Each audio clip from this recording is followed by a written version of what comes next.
Superman is probably the most important comic book movie of the decade, as so much of the future of the DC universe is riding on it, and it just so happens that this is the most excited I've been for a movie in years. Superman has slowly risen in the ranks for me in the last few years to becoming my favorite superhero, and this movie was written and directed by James Gunn. Now this has become a controversial take, but I think James Gunn is, and it's not even close, the greatest comic book director of all time. He made the Guardians of the Galaxy trilogy, which is the best Marvel trilogy. He made the Suicide Squad, which is the best DCEU movie, and Peacemaker, which is one of the best DC shows. This movie was always in good hands. The only concern is that Superman is definitely very different from the rest of the characters he's adapted. He's more typically used to lesser known characters that he can mold into his own liking, and edgier ones who aren't as pure as Superman. That said, all the interviews suggested he knew what he was doing. He understands this character. The castings were fantastic. I always liked the suits. The trailers looked great, and finally the reviews came in and they were overwhelmingly positive, which is not surprising. So it's safe to say that my expectations were sky high. But did this movie live up to my super high expectations? Yes, the answer is yes, it did. This video is spoiler free, so if you haven't seen the movie then you could definitely watch the whole thing, but stay tuned for a spoiler video later,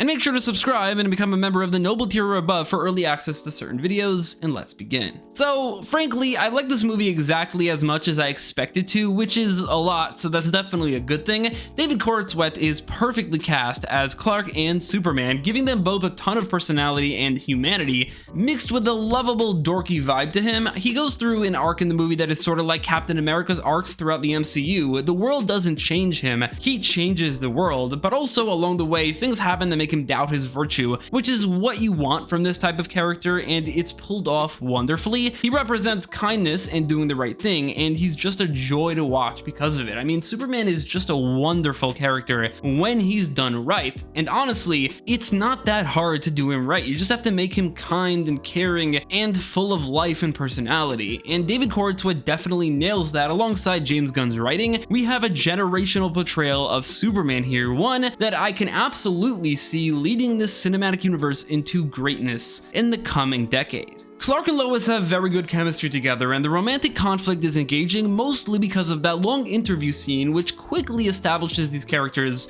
as very three-dimensional, very real feeling people. I think Rachel Brosnahan was great casting for the reporter side of things too. It feels very natural to her. I do kind of wish we got to see more of Clark and Lois together. There was a good amount, but I kind of just wanted more. I want this movie as a TV show so I can see these characters in this world and this version of Superman and Lois and Lex more often, which is high praise because it speaks to how much I cared about these characters by the end. Then there's Lex Luthor, who is one of my favorite parts, maybe even my favorite part of the movie. Lex is easily in contention for the greatest fictional villain of all time, and yet looking at his cinematic history, it's kind of pitiful. None of his past movie portrayals captured his unique mix of insane genius, intense hatred, sinister evil, and, well, being bald. Nicholas Hoult gives the performance of a lifetime as Lex Luthor ripped right out of the comic page onto the screen. He's a genius, he's terrifying, but also at his core, he's a pathetic, envious madman obsessed with Superman and obsessed with doing anything to get rid of him. I love a Superman and Lex Luthor rivalry that is kind of one-sided. Like, Superman is a part of every single one of Lex's thoughts, but Clark kind of just doesn't think about Lex, and ultimately, he doesn't even hate him, he's just disappointed in what Lex chooses to do with his genius. This movie absolutely nails that, and easily has what is, in my opinion, the best live-action Lex Luthor, giving this movie an incredible main villain. He's so hateable and has such a satisfying comeuppance in the vein of the High Evolutionary, and I cannot wait to see more of this character. I feel like Lex Luthor can become the ultimate recurring villain like he typically is in the DC universe. Out of the side characters, there were some clear standouts and some characters who fell by the wayside a bit, only really there for action scenes to fill the world or even as a plot device. Characters like the Engineer, whose powers are really cool, but it doesn't really go much beyond that. Hawkgirl has a very small amount of lines and easily the least interesting action scenes out of the superheroes, while some of the Daily Planet staff just don't get anything to do, like Kat, Steve, and especially Ron Troop, who I don't think had any lines whatsoever. That said, for the most part, these aren't complaints at all. I love how full this DC universe already feels. I love how James Gunn brings in some aspects of the world when it serves the story, and they don't really need to be actual actual characters in their own right. Think of like Rick Flag Sr. He was never going to be an actual character in this movie, he's just there to flesh out the world, and he is a tiny bit a part of the story, so it makes sense. There are also, of course, some real standouts, like Crypto is hilarious and super lovable, Jimmy Olsen is perfectly cast, really funny, and surprisingly important to the story, and I love this portrayal of Clark's parents.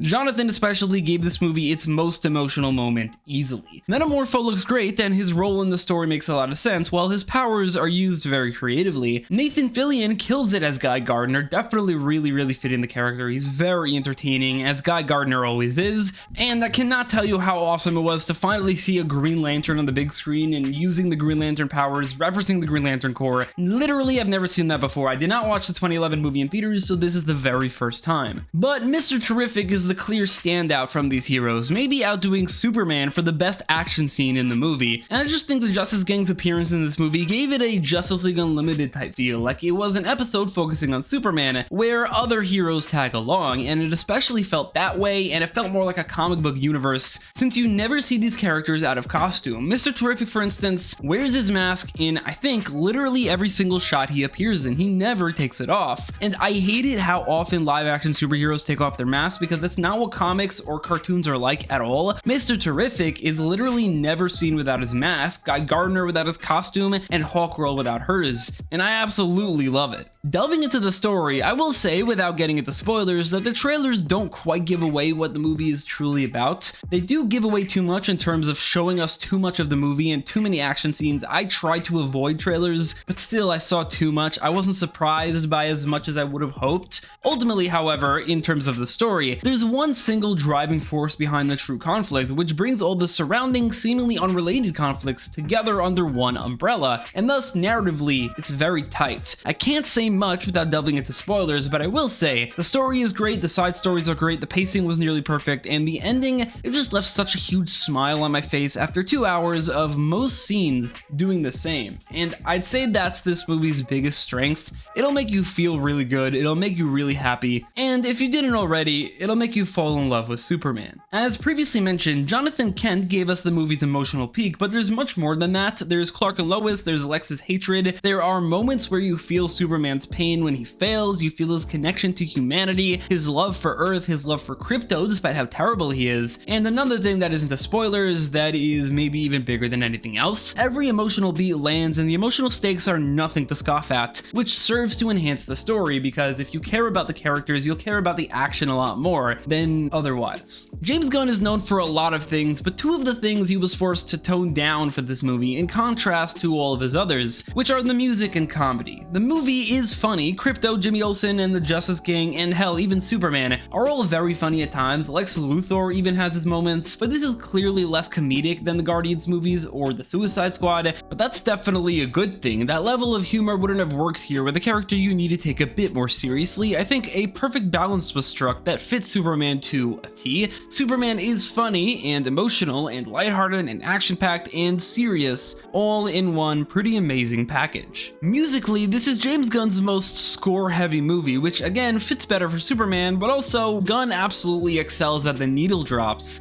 The few this movie does have are some of the movie's best musical moments. That said, there's some great background music as well. Lex's theme in particular is deliciously sinister, while the classic Superman theme is used quite often and remixed into different uses and a new updated version of it. I really like this. I think if any character in the DC universe that would have a franchise-blind musical theme, it would be Superman because it is absolutely iconic. For characters like Batman and Wonder Woman, for instance, I do not want that to be the case. I want them to get new themes. I do not want to hear the Danny Elfman or the DCEU Wonder Woman theme. Neither are the iconic level of John Williams Superman theme, which has even in the past appeared in many different franchises. It is synonymous with the character of Superman. Visually speaking, Superman is mostly an absolute treat. I like the suit a lot, even though I know it's a bit controversial. I don't really have many complaints with it. I love the light shade of blue, I love how vibrant and colorful it is, and I'm glad the trunks are here and hopefully they're here to stay. Superman has some real standout action scenes that use these characters in ways they've never been used before. A lot of it is exciting and memorable, while other action scenes are more by the numbers, decent. There is definitely nothing bad here though, and nothing even boring either. The worst you could say say about an action scene is that it's only decent. That goes for the CGI as well. It's mostly pretty spotless. The CGI creatures all look fantastic and the powers on display all look great. The flying scenes are some of them that are really cool. Again, things we've never seen before.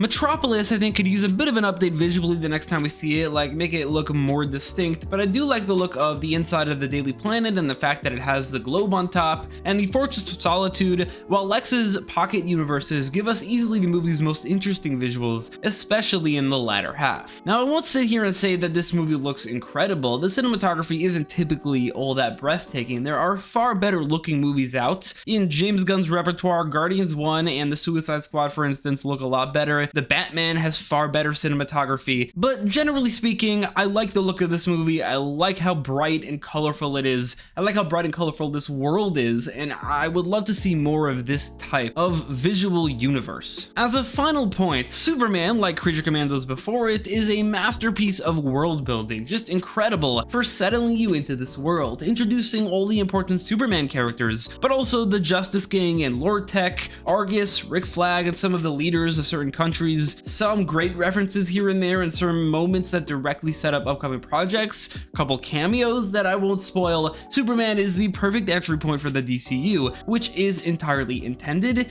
and definitely very important. James Gunn did say that the goal of the DCU is for each project to be mostly standalone, so aside from a sequel, you won't have to watch another project in the universe to understand it. This movie does give a lot of the same context that Creature Commandos does. You do not need to watch either to watch the other. Basically, Superman is everything I've always wanted to see in a Superman movie. A three-dimensional Superman with real personality, a bright, colorful world filled with heroes and monsters, respect paid to the source material, a fantastic villain, true emotional stakes, entertainment and comedy, great music and action, and above all else, this movie made me feel happy. It put a huge smile on my face throughout, and especially by the ending. I loved the ending to this movie, and it makes me appreciate the character of Superman more than ever. I've been craving this. Superman, in my opinion, has been mistreated in live action movies for nearly his entire history, not the least of which came in the golden age of comic book movies, where, frankly, far less important characters were getting banger movies